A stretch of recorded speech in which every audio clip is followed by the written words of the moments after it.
Hello everyone and welcome to Japan. I'm going to do a sort of how to play Japan run. I'm sort of new to this DLC called Waking the Tiger, which came out a couple years ago, which is unbelievable considering how good this game is made. So what we'll do is we'll start out the game here, and the goal for this run is to essentially um, beat China and try to go from there. So what we could do is go communist, but that wouldn't do anything. So I think maybe democratic. Go against.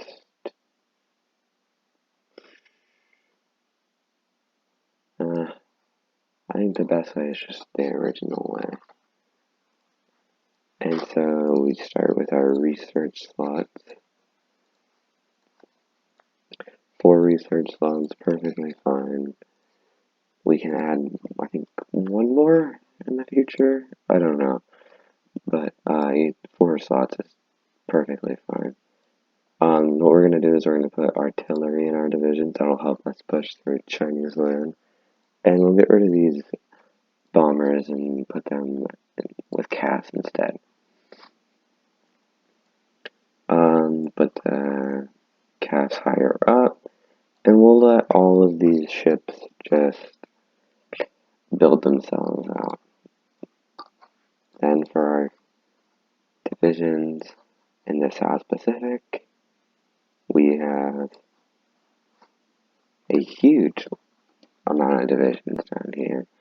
Now, here's one thing that pertains to you if you are going to do this. There is this operation called the Test the Soviets, and that is essentially where this little area right here can give you army XP before going to war with China. So,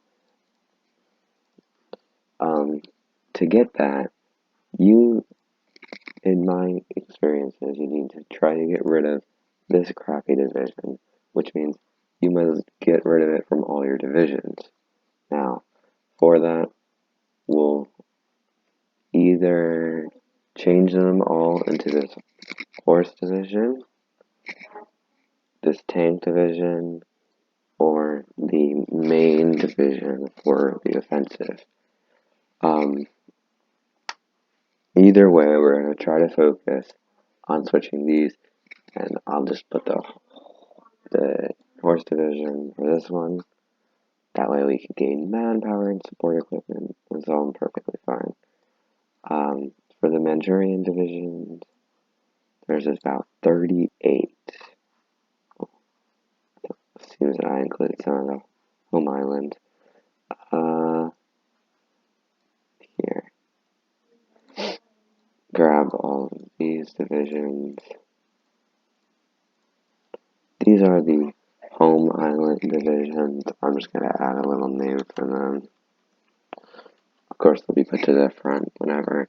They can also become this. That way our manpower grows. But honestly, manpower as Japan is nothing wrong with that. For all of these divisions, we're going to double click to select them all and then switch them into the high quality divisions. Now, you can check here, and it seems that there's still 1 division.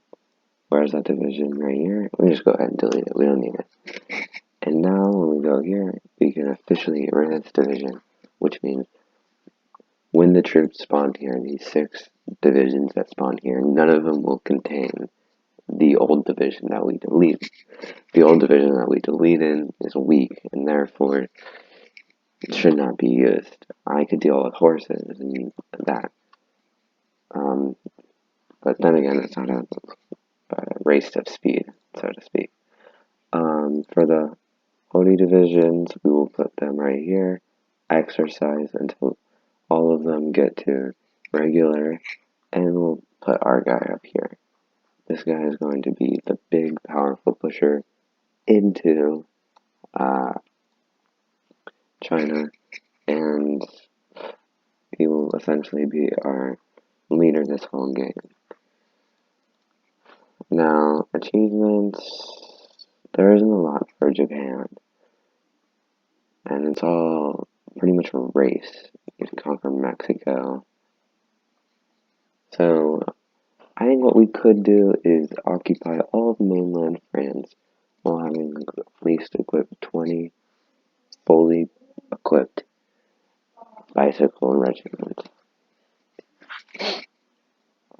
So essentially means that we're going to take over everybody because Germany is going to want it, and so this will be an interesting game. Now these ones are the ones out in the Pacific. You don't really need to train these, so I would just leave someone with a high defense but like low levels, probably like somewhere down here, like this guy, the defense level 3.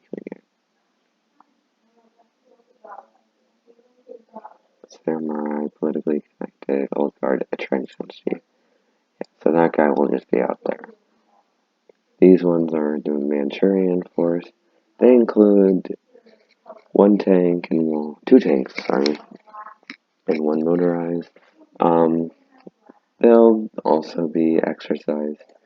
I will convert these divisions into, now, actually, I will convert half of those divisions because of the cap. No, another half maybe? Yes.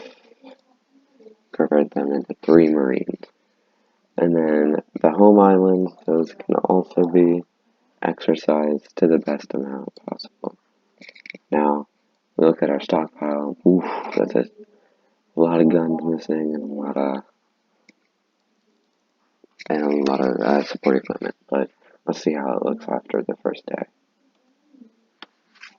So we're already up on the motorized. It's gonna be 347 days until we catch up with the infantry equipment, and around 53 days for support equipment, which is perfectly fine with me. Putting that artillery will eventually duplicate this division to create a 20 width and a 40 width division. And then we'll put artillery in here, and it doesn't hurt to have a recon. It shouldn't be that bad. And then what we're also going to try to focus here is trying to get this really, really good green air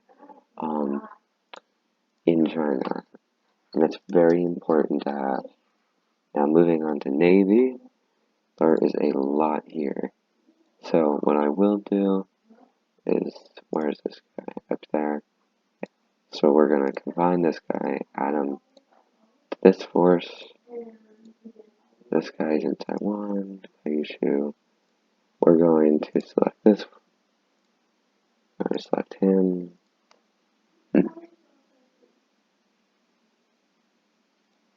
Yeah, that's fine. But actually, select him to go to here. And bam, that'll be our main naval stack, I suppose. The rest of them will be decided in, which is just like this. Destroyers are destroyer. Let's see. This thing is not, so is that this guy. We won't be mainly focused on the production of ships. It's not really a huge part of my plan, since what we're going to be doing is essentially moving across Japan all the way to France. And sure, that means taking out the UK, landing probably in Somalia. I mean, it's going to be a tough run once we take out China. But using the manpower there and using divisions that they're going to have will allow us to take on the Soviet Union, as well as using the British Raj force when we eventually take that. At least I'm hoping for this run. So we'll let time go on, and what we're going to try to do here is we're just going to try to leave the naval, the London Naval Treaty. It's essentially limiting our naval power. Of course, I'm not going to try to use the Navy as much as possible, but there's a high probability that America doesn't choose to go communist or fascist, which would therefore lead them to back down the Allies. And in that way, we just have to deal with that. So, around this first period, we are typically running out of materials. Now, none of that really affects us too much, and there's no really large things that we need. What we could do is take some steel from Manchukuo, buy all 38 for just one civilian factory. It's amazing to be a imperial associate. I'm so confused on what the puppet system is for Japan and Manchuria, and Manchukuo as well. What I do know is that in Road to 56, for some reason, Manchukuo gets to decide between going with by themselves or with Japan. And I don't know if that's exactly true or not. We claim their territory. Oh, right here. Yeah. So, to grab the resources, if we were to capitulate China within a reasonable time, we'll obviously take much of the Guangxi click for this amazing resource count. Probably take some of this, get the manpower from these provinces, all of the coast. And we're coming up on the end of the first month. And we can already see that China's main divisions are between 24 and 91. Now, don't be too upset about it. It's just what China is. I mean, they just have a lot of divisions, but it doesn't matter about how many divisions they have. It's about how good your divisions are. And if your divisions can't penetrate through their divisions, then you're screwed because they have the same quality of your divisions, but more quantity. So you'll end up getting pushed back probably to Korea, and then you'll be forced to peace out. In which, therefore, you'll probably just continue a war with the Philippines and maybe the Raj, just screwing up this entire front. But once again, you'll be severely weakened if you don't take China. And on games that I see on neutral Japan, the Japan that goes down this area and try to go down the Soviet Union, they don't do as well with the Soviet Union. So they'll get these bonuses like non-aggression pacts, creating an Air Force build-up in Manchuria, technological exchange, and then a war. But then again, it doesn't matter because they're fighting in territory over here, and that is just so cool. Look at those debuffs. Your division speed 25%, attrition 20%, entrenchment speed minus 60%.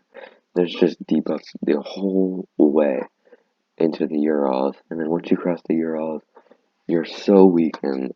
You probably barely have 3 armies now. You're probably in the hole a tremendous amount, and it'll be perhaps the end of your run, because by the time you get perhaps over here, what are you doing now? Your stockpile's over, and you're probably at war with someone else, like the United Kingdom, and then it'll just be a naval invasion into your country, and you'll die. I mean, it's just, you have to take China, I think, to have a really, really, really strong Japan. Alright, so now we are moving on to the naval treaties. What we're going to do is just we're going to gonna leave. That doesn't mean any. It is easy, and it may get lower the opinion of the United Kingdom to us. If it doesn't, then they should really fix that in the game. Because if Japan were to leave a naval treaty, what would the opinion be? Would the opinion be the same, or would the opinion be much less lowered because they left? It doesn't seem very smart. So moving on, we are just about finished with our first focus here. China is working on this now, and I think I forgot one more thing, and that would be the creation of the spy agency. Obviously, if you don't have a lot of resistance, then you don't need to worry about it. But with preparing a collaborative government with China will help them capitulate a lot faster. You will not have to push further into their country. Now moving on, we'll go ahead and do guidance and patterns. Now what we're going to do is we're trying to buff up China as much as we can. Now, this is 70. We'll get this one as well. This one. And probably these four. And that'll put us into 1937, in which then we can do these three right here, which should take us about half a year. And then we'll just put the secured China down. Easy peasy. Should be able to finish that. Now let's look at the buffs and debuffs of the national spirit of Japan. First, you get state Shintoism, which helps the recovery and the factory vulnerability. Now, I think that since we're going to be doing such a quick war with China, and we're not going to need to worry about the bomb vulnerability buff. However, we will gladly take the recovery rate because we need that. And then there's the bot. I'm just butchering this name, but the political power gets a little debuff, but overall very important because of the construction speed of military and civilian and dockyard factories. Now, the economy, trade laws, we're already at limited exports. Now, for limited exports, it's fine. We mostly need to keep the resources to ourselves, and that's not much of a big problem. And another one is trade law, or economic law clause. So this would be this. And as you can tell, we're going to do these four focuses this year. And right down here it says change economy law to total mobilization. That means that we do not even need to focus on economy law, because by the time we get down to that focus, we're going to be in total mobilization without having to spend an obscene an extra 25% political power to the additional 150. So that would be 187 political power to get a total mobilization, and we're already going to get that for free. So we don't need to worry about that. Moving on is duplicate research efforts. So I believe Japan wasn't very ingenuitive with their research. It was based off of the Allies or America's version. I do not know the full story, but I can only assume that. And that means that the air research is going to be slightly debuffed. So if we were going to go over here, air, and we were like, okay, we need a 1936 fighter, it'll take 191 days. And that just takes an extra 21 days. It's not that big of a problem, but it's definitely fixable as we go down the focus tree, and especially down to here the fighter modernization, the air tree. One of these gets rid of it, and I believe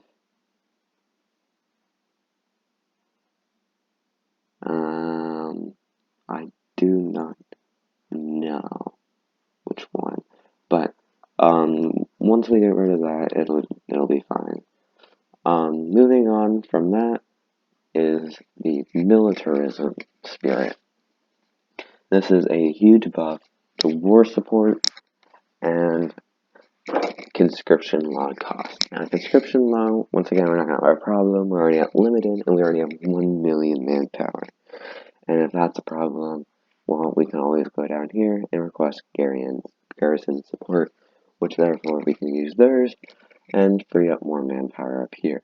But that should not be a problem. Moving on from that is inter-service rivalry balance. What this means is that sometimes with Japan focuses on army too much or navy too much, and the right now it's balanced. We have the perfect number of soldiers and the perfect number of navy, and because of that, we are not going to get any, I don't believe, debuffs for it. But as time goes on, I think there'll be decisions or events which occur where you can either take one or the other. Now, I think that what we're going to do here is we're going to test the Soviets right now. And then after that, I will end the video and we will continue on with episode 2. Alright.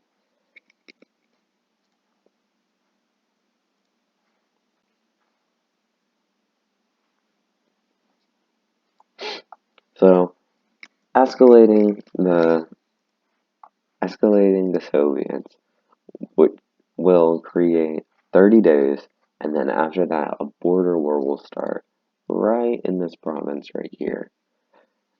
And normally, at least when I play Japan, I sucked as Japan. I normally lose this, but I believe the last time I played it, I fixed that division, that colonial division that we had in these areas, and I replaced them with a different division, and instead I won.